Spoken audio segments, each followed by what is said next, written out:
મિત્રો, ગયા વિડીયોમાં આપણે સમય આધારિત રેખાકૃતિ વિશે શીખ્યા હતા। આકૃતિના કુલ 6 પ્રકારો છે। એમાંથી મેં કહ્યું હતું તેમ 3 ભણવાના છે। એમાંથી એક શીખી ગયા સમય આધારિત રેખાકૃતિ વિશે।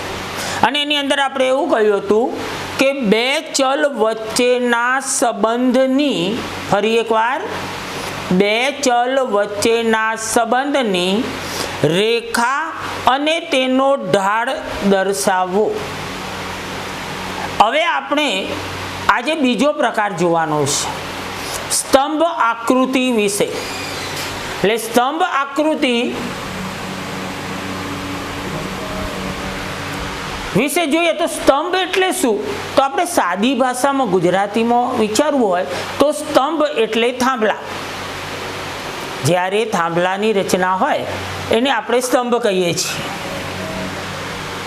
મિત્રો, પણ આપણે અર્થશાસ્ત્રમાં જોઈએ તો સ્તંભ આકૃતિ કોને કહેવાય? તમને નાનો પ્રશ્ન પૂછે બી વિભાગમાં કે સ્તંભ આકૃતિ એટલે શું, તો આપણે એનો અર્થ એવો કરીશું કે કોઈ એક આધાર પર, બોર્ડ ઉપર દેખાય છે મિત્રો તમને, કોઈ એક આધાર પર કોઈ ચલનું મૂલ્ય દર્શાવતી આકૃતિ।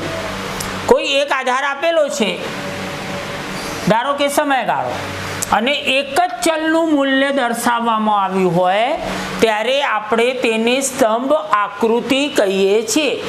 ફરી એકવાર, કોઈ એક આધાર પર કોઈ ચલનું મૂલ્ય દર્શાવતી આકૃતિ એટલે સ્તંભ આકૃતિ। દોસ્તો, હજુ એકવાર, કોઈ એક આધાર પર કોઈ ચલનું મૂલ્ય દર્શાવતી આકૃતિ એટલે સ્તંભ આકૃતિ। અહીં મેં એક આકૃતિ દોરી છે મિત્રો, તમને દેખાય છે કે સમયગાળો આપેલો છે OX ધરી પર, એટલે એ આધાર પર વેચાણ એકમમાં દર્શાવ્યું છે, તો એ ચલ છે અને એ ચલનું મૂલ્ય અહીં દર્શાવવામાં આવ્યું છે। એટલે કોઈ એક આધાર પર કોઈ ચલનું મૂલ્ય દર્શાવતી આકૃતિ એટલે સ્તંભ આકૃતિ। બી વિભાગમાં તમને પ્રશ્ન પૂછાય તો તમે લખો છો સ્તંભ આકૃતિ એટલે શું। બોર્ડ ઉપર જુઓ છો, કોઈ એક આધાર પર કોઈ ચલનું મૂલ્ય દર્શાવતી આકૃતિ એટલે સ્તંભ આકૃતિ।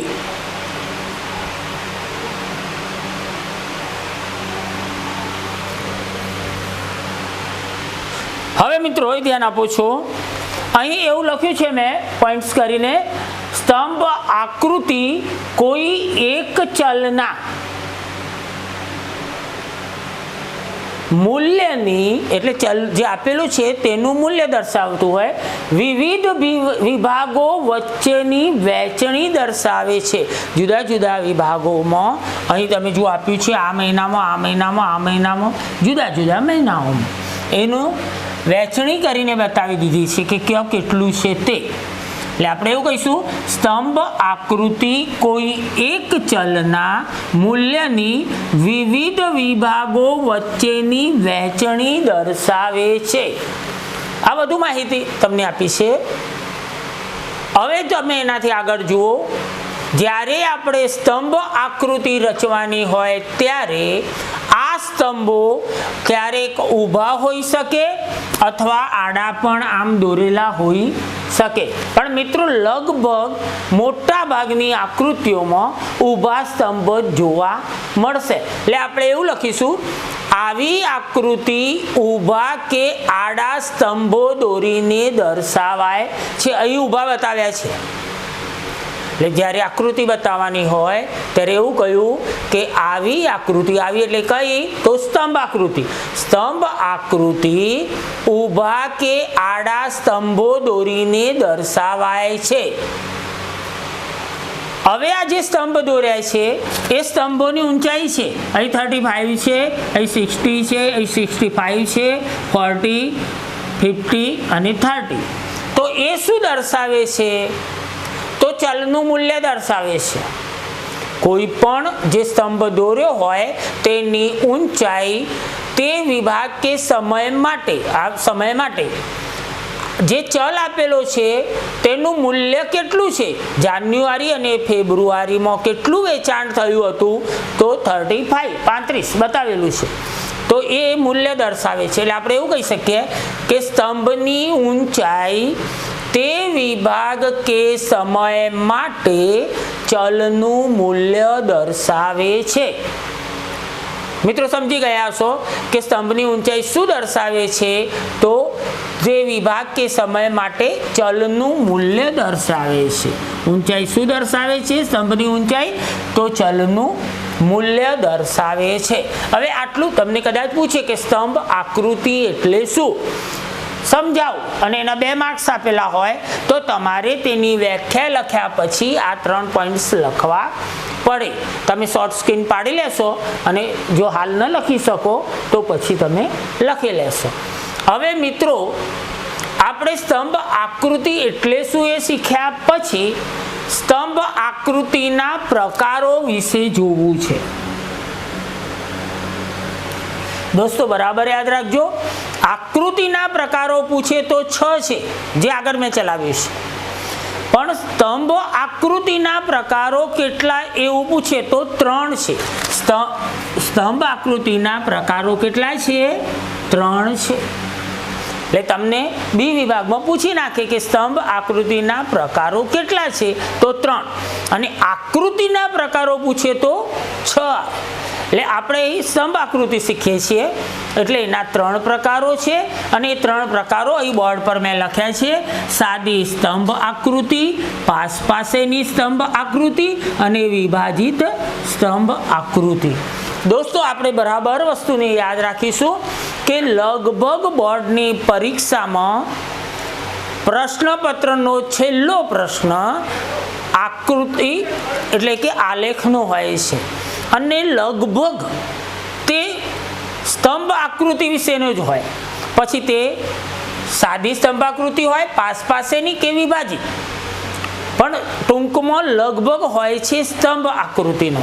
એટલે આપણને સ્તંભ આકૃતિ દોરતો કમ્પ્લીટ આવડવી જોઈએ. એટલે હવે આપણે આ જે 3 પ્રકારો છે, સાદી સ્તંભ આકૃતિ, પાસેની સ્તંભ આકૃતિ અને વિભાજિત સ્તંભ આકૃતિ, તમે એવું લખી લેશો કે સ્તંભ આકૃતિના પ્રકારો 3 છે. લખો તો સ્તંભ આકૃતિના પ્રકારો 3 છે અને પછી 3 પ્રકારો મેં લખ્યા છે. સાદી સ્તંભ આકૃતિ, પાસેની સ્તંભ આકૃતિ, વિભાજિત સ્તંભ આકૃતિ. હવે દોસ્તો સૌપ્રથમ આપણે આજે સ્તંભ આકૃતિ સાદી સ્તંભ આકૃતિ વિશે શીખવું છે. હવે તમને ક્યારેક સાદી સ્તંભ આકૃતિ દોરવાનું આવે તો એ પહેલા સ્તંભ આકૃતિ ક્યારે દોરવામાં આવે છે? તમને એવું પૂછાય કે સ્તંભ આકૃતિ ક્યારે દોરવામાં આવે છે? તો એક જ પ્રકારની માહિતી માટે સાદી સ્તંભ આકૃતિ દોરવામાં આવે છે. ફરી એકવાર એવું પૂછે કે સાદી સ્તંભ આકૃતિ ક્યારે દોરવામાં આવે છે? તો એક જ પ્રકારની માહિતી માટે સાદી સ્તંભ આકૃતિ દોરવામાં આવે છે. અહીં તમે અનુસૂચિમાં જુઓ છો કે વેચાણ બતાવ્યું છે પણ એમાં કોઈ પ્રકારો આપ્યા નથી. કોઈ એક વસ્તુનું વેચાણ કયા મહિનામાં કેટલું થયું, તો એનો અર્થ એવો થયો કે એક જ પ્રકારની માહિતી આપી છે. હમણાં જો અહીં જુદું પાડી આપ્યું હોત વેચાણમાં કે નાના પેકેટ આટલા વેચાયા છે, મોટા પેકેટ આટલા વેચાયા છે, મધ્યમ પેકેટ આટલા તો એ પાછું શું થયું? માહિતીના પ્રકારો પાડી દીધા. પણ અહીં એવું કર્યું નથી. એટલે એનો અર્થ એ થયો કે એક જ પ્રકારની માહિતી આપી છે ને જ્યારે આવી એક જ પ્રકારની માહિતી આપી હોય ત્યારે આપણે કયો સ્તંભ આકૃતિ દોરીશું? તો સાદી સ્તંભ આકૃતિ દોરવાની છે. એટલે એક જ પ્રકારની માહિતી માટે સાદી સ્તંભ આકૃતિ દોરવામાં આવે છે. હવે મિત્રો મેં વધારે ડીપમાં લખ્યું છે વિવિધ સ્થળો કે સમયગાળો. મેં કહ્યું હતું કે OX ધરી પર સમય સ્થળ કે ક્ષેત્ર દર્શાવાય છે. એટલે તે સ્થળ કે સમયગાળો આપેલો હોય અને એ માટે કોઈ ચલ લક્ષણની માહિતી આપી હોય. ચલ એટલે શું એ તમને ખબર હવે પડી ગઈ છે. એટલે વિવિધ સ્થળો કે સમયગાળા માટે બોર્ડ ઉપર ધ્યાન આપો છો મિત્રો. વિવિધ સ્થળો કે સમયગાળા માટે કોઈ ચલ લક્ષણની માહિતી આપી હોય ત્યારે સાદી સ્તંભ આકૃતિ દર્શાવવામાં આવે છે અથવા તો દોરવામાં આવે છે. હવે દોસ્તો આપણે એક અનુસૂચિ બોર્ડ પર મેં લખી છે જોઈએ અને સાદી સ્તંભ આકૃતિ દોરીએ. હવે અહીં તમે જુઓ છો અનુસૂચિ આપેલી છે.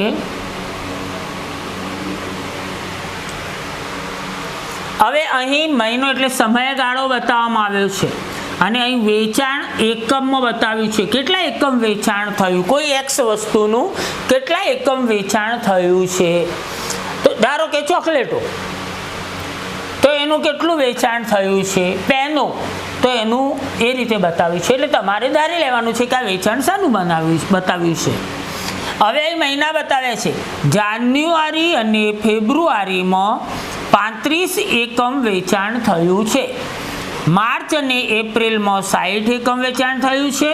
મે જૂનમાં 65 એકમ, જુલાઈ ઓગસ્ટમાં 40 એકમ, સપ્ટેમ્બર ઓક્ટોબરમાં 50, નવેમ્બર ડિસેમ્બરમાં 30 એકમ વેચાણ થયું છે. હવે જ્યારે આપણે તેનો સ્તંભ દોરવાનો હોય એટલે આ અનુસૂચિ પરથી તમને બોર્ડની પરીક્ષામાં આવી અનુસૂચિ આપેલી હશે પેપરના છેલ્લા પ્રશ્નમાં, અને એના પરથી તમારે નક્કી કરવાનું કે હવે કઈ આકૃતિ દોરીશું. લગભગ તો આપી દીધેલું હશે કે સ્તંભ આકૃતિ દોરો, અને જ્યારે આવું આપ્યું હોય ત્યારે ઓટોમેટિક તમને ખબર પડી જ જાય કે સાદી સ્તંભ આકૃતિ જ બનવાની છે. એટલે હવે આપણે જ્યારે સ્તંભ આકૃતિ બનાવીએ ત્યારે સૌ પ્રથમ આપણે બે ધરી બનાવીશું, OX ધરી અને OY ધરી. હંમેશા મેં તમને કહ્યું હતું કે OX ધરી આડી હોય અને OY ધરી ઊભી હોય. હવે તમે જુઓ બે માહિતી છે આપણા જોડે. એક મહિનાઓ એટલે સમયગાળો આપેલો છે ને એક વેચાણ એકમમાં આપેલું છે. તમને ખબર પડી ગઈ છે કે OX ધરી પર કઈ વસ્તુ દર્શાવવી પડે તો સમયગાળો. જ્યારે સમય આપ્યો હોય ત્યારે આપણે તેને OX ધરી પર લઈએ છીએ. એટલે અહીં આપણે સમયગાળો દર્શાવવાનો છે.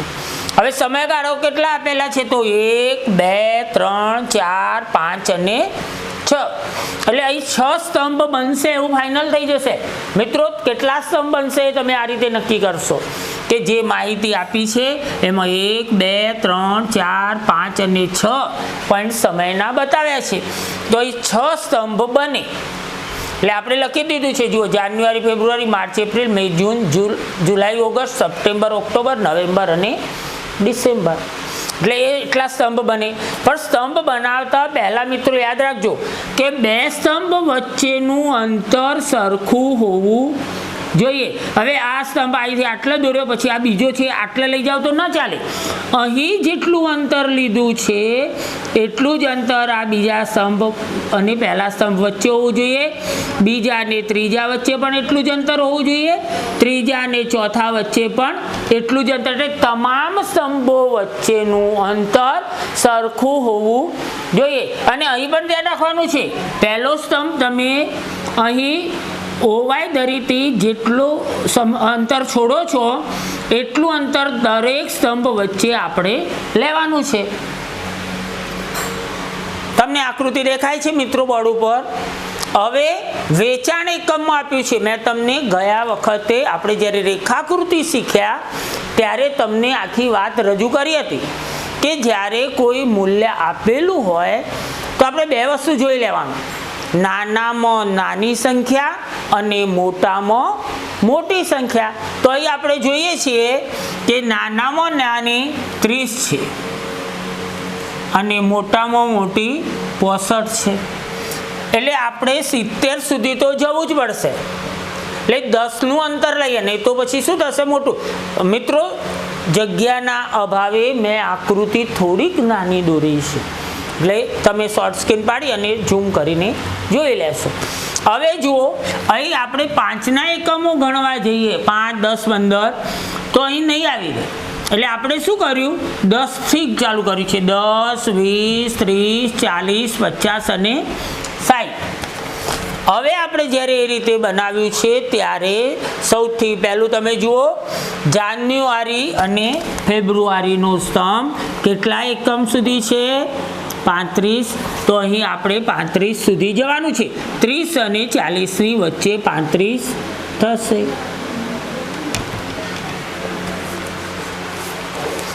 આ સ્તંભ જેટલી પહોળાઈ બનાવો એટલા જ બધા સ્તંભની પહોળાઈ પણ થવી જોઈએ, અને બે સ્તંભ વચ્ચેનું અંતર પણ સરખું જ હોવું જોઈએ. ચલો, એક વસ્તુની ખબર પડી ગઈ કે જાન્યુઆરી ફેબ્રુઆરીમાં 35 એકમ વેચાણ થયું છે, તો એ આપણે 35 સુધીનો સ્તંભની ઊંચાઈ દોરી છે. માર્ચ અને એપ્રિલમાં 60 એકમનું વેચાણ થયું છે, તો આપણે 60 એકમ સુધી જવું પડે, એટલે માર્ચ અને એપ્રિલનો આ સ્તંભની ઊંચાઈ કેટલી બનાવીશું, 60 એકમ સુધીની. એવી જ રીતે મે અને જૂન 65. તમે મિત્રો હાલ બોર્ડ ઉપર જ ધ્યાન આપો છો, તમારે હાલ દોરવાની નથી, પછી શોર્ટ સ્ક્રીન પાડી લેજો અને એમાં જોઈ અને તમે દોરજો. પહેલાં આ સમજી લો, અને દોર્યા પછી એવું લાગે તો ફરીથી વિડીયો જોઈ લેવાનો છે. હવે એ જ રીતે જુલાઈ અને ઓગસ્ટમાં 40 એકમ વેચાણ થયું છે, તો આપણે 40 સુધી લીધું છે. અહીં સપ્ટેમ્બર ઓક્ટોબરમાં 50 અને નવેમ્બર ડિસેમ્બરમાં 30 સુધી લીધું છે. એ ઊંચાઈ બતાવે છે કેટલા એકમ વેચાણ થયું તે. એટલે હવે આ રીતે આપણે સ્તંભ બનાવી દઈએ છીએ. તમે હજુ બરાબર બોર્ડ ઉપર જુઓ છો, જે બતાવ્યું છે તમે જુઓ.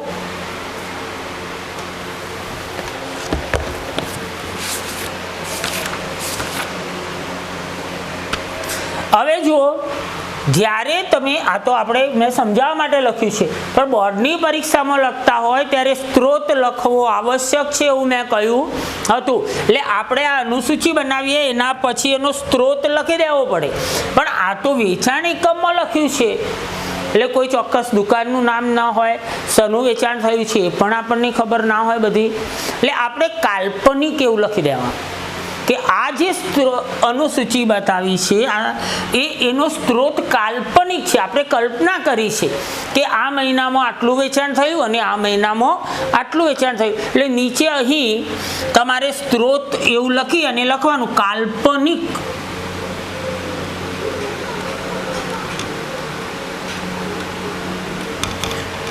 સ્ત્રોત લખજો, પણ સ્ત્રોત લખવાનું અને પછી તમે લખો કે કાલ્પનિક. પછી ઘણી વખતે શું, ઘણાને સમય વધારે મળે તો આની અંદર ડિઝાઇન કરે અથવા શેડ મારી દે, તો પછી અહીં તમારે બતાવવું પડે. શું બતાવશો, તો આ રીતનું ચિહ્ન બતાવી અને લખવાનું વેચાણ એકમમાં.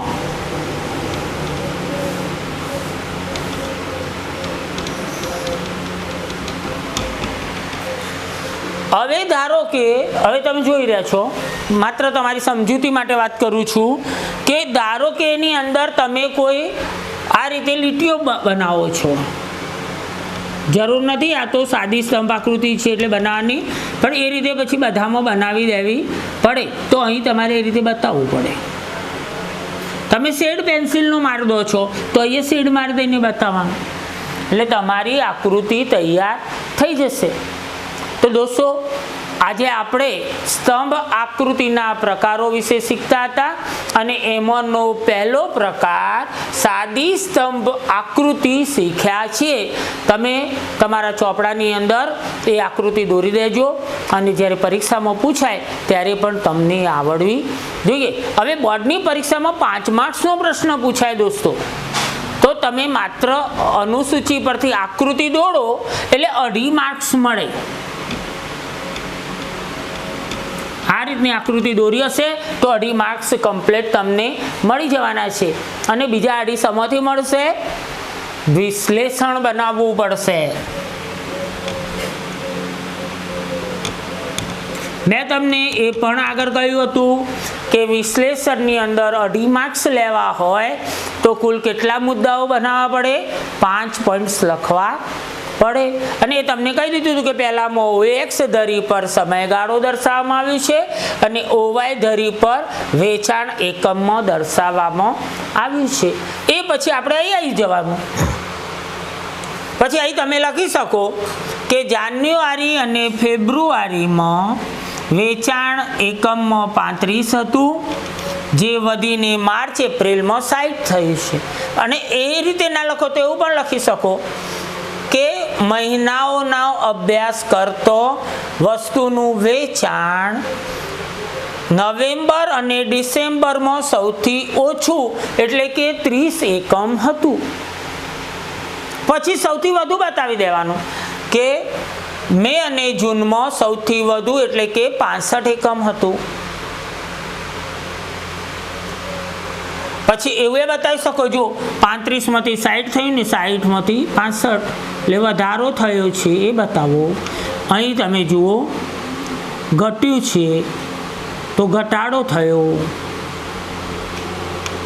અહીં વધારો થયો છે અને અહીં ઘટાડો થયો છે. એટલે અહીં આપણે આજનો વિડીયો પૂર્ણ કરીએ છીએ. દોસ્તો જોડે તૈયાર કરો. તમે લાઈક કરો, સબસ્ક્રાઈબ ન કર્યો તો સબસ્ક્રાઈબ કરી દો અને કોમેન્ટ પણ કરવાનું રાખો જેથી હું બીજો વિડીયો મૂકી દઉં. Thank you very much.